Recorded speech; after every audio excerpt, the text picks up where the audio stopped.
Hello. Today we are with Dr. John Shook. Welcome. I'm Marlene.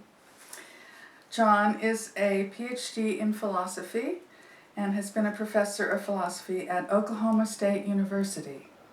He's with us today to talk about humanism mainly, and maybe a few other things that are related to that. Whatever may come up. We're very excited to have you. Thanks for having me. He now teaches for the online master's program called Science and the Public at the University of Buffalo.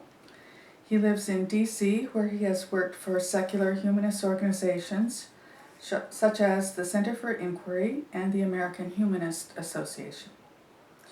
He currently is president of a nonprofit he founded in 2014, Partners for Secular Activism. It offers online classes at secularactivism.org. Check it out. That's right.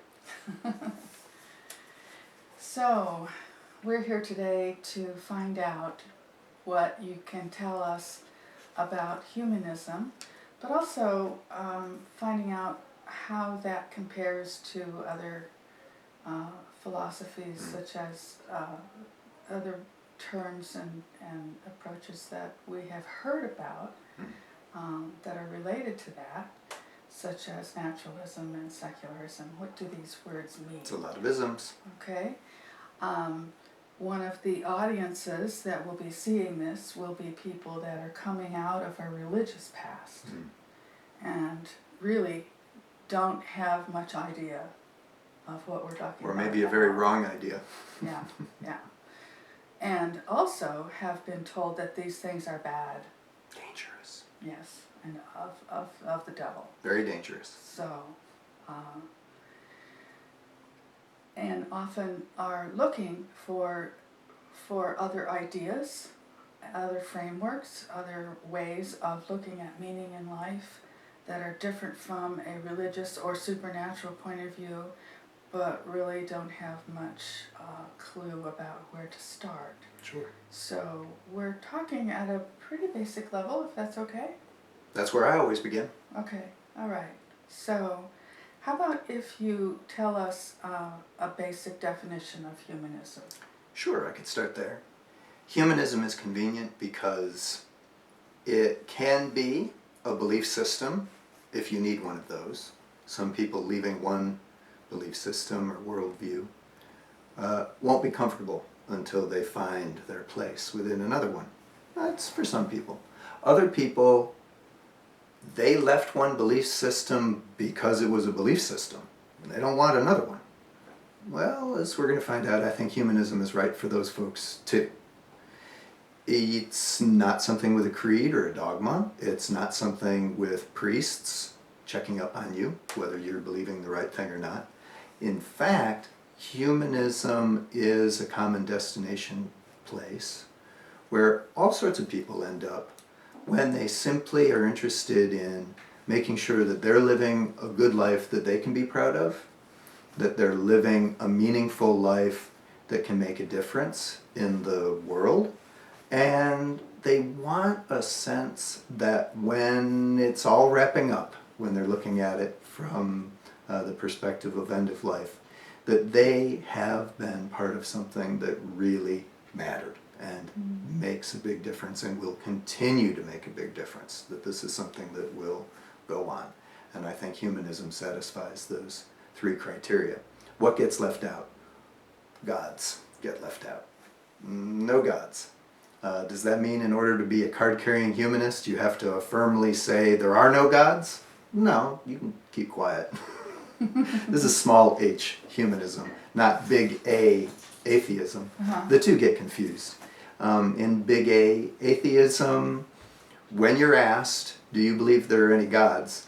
There's only one right answer, no. Because if you're still believing in gods, of course, you're not an atheist, and humanism wouldn't be a good fit for you. There is such a thing as religious humanism, and we can tuck that away later, it may come up, which means that you can still have a kind of a religiosity, reverence, piety, an interest in wonder and those sorts of things. But interestingly enough, you don't need gods for those things either. We can save that for a conversation later on. So at any rate, that's what I think small h humanism would involve and what it would provide for somebody. Mm-hmm. So why are religious people so afraid of humanism? Well, because in humanism there is no cosmic deity responsible for everything. You have to abandon at least that. And perhaps a lot of other things that go along with that, such as the big deity responsible for morality. No. Something else has to be responsible for morality. And we can talk about that, right? The question, where does morality come from? Why should we be moral? Well, these are legitimate questions that humanism has answers for, so we can explore that. Mm-hmm. Another thing that makes them uncomfortable is because they have put all their eggs in one basket. They think that the only way that my life is ever going to be meaningful, especially after I die, is if there is this cosmic nice guy in the sky who's going to take care of me.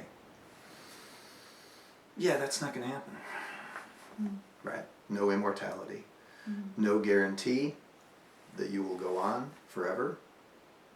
And that makes people uncomfortable. Again, if they have put themselves in a place where they feel that they absolutely need that. Being non-religious means giving up a lot of security blankets. It's not for everybody, right? But so you have to it can become something that people can be nevertheless proud of, I think. It sounds like there's some need to take personal responsibility for your life. At least more personal responsibility, because there is no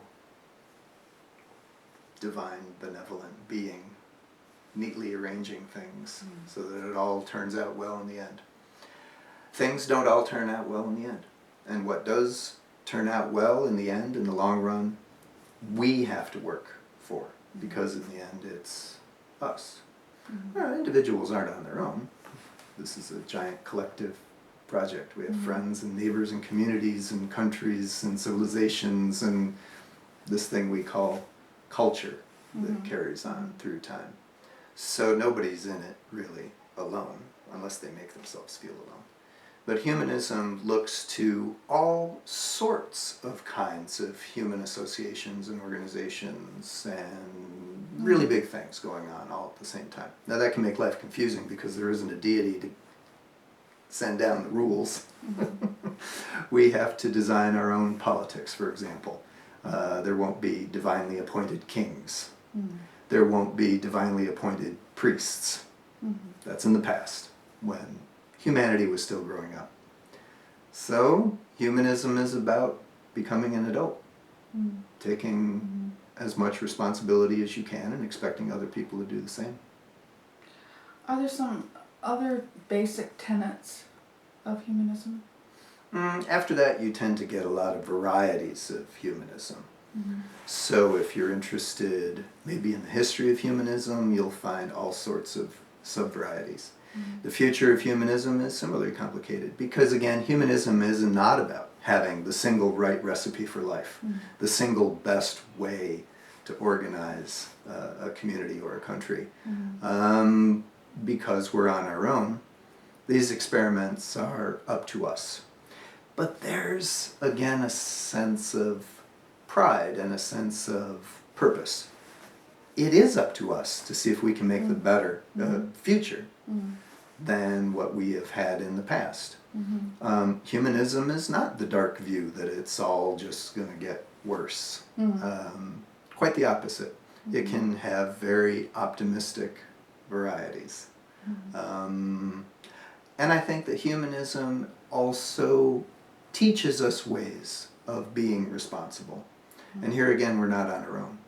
Precisely because all the civilized cultures that have emerged from our experience on this planet as a species, not surprisingly, they tend to arrive at a similar kind of wisdom. Maybe it's not all the identical 10 commandments on a list, but I think there's a tremendous amount of overlap. And that can be very comforting, that you aren't in this alone, that there is a huge reservoir of human wisdom that humanity has accumulated on this planet. And you should take it seriously. The collective wisdom of humanity. It's very real, and it's not hard to find. So when I was asking about tenets, isn't there such a thing as the humanist manifesto? There are 3 of them. But again, it's what I said earlier. There are varieties and styles of humanism, if you like. If you're the sort of person who wants things written down in a list, humanists can give you that. You mentioned the manifestos. The first one from the 1930s was when humanism was first starting to get really organized, encompassing all kinds of people who have walked away from thinking that there is a God taking care of everything. And that broad coalition produced, among other things, the American Humanist Association, which continues today as one of the world's largest humanist organizations.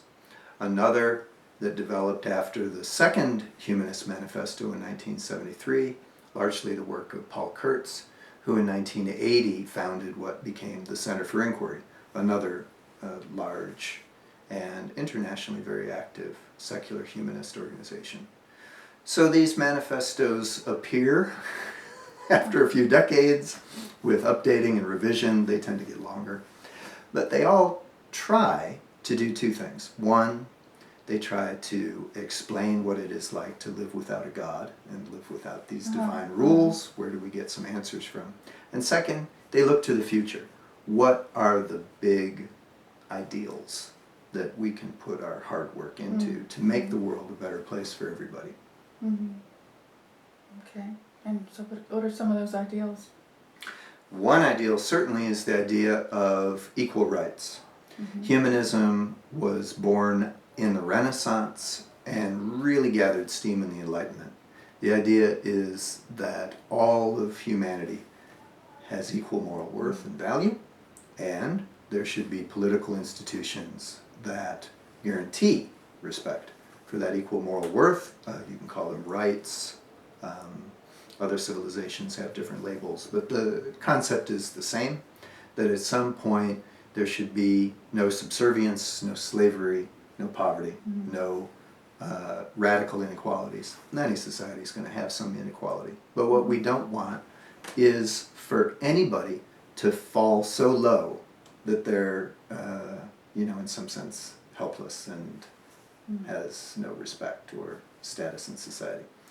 So we've built up a large understanding of what basic human rights are. Every civilization respects most of them in some form or another, whether they call them rights or not. And of course they're enshrined in the United Nations Charter, many of them.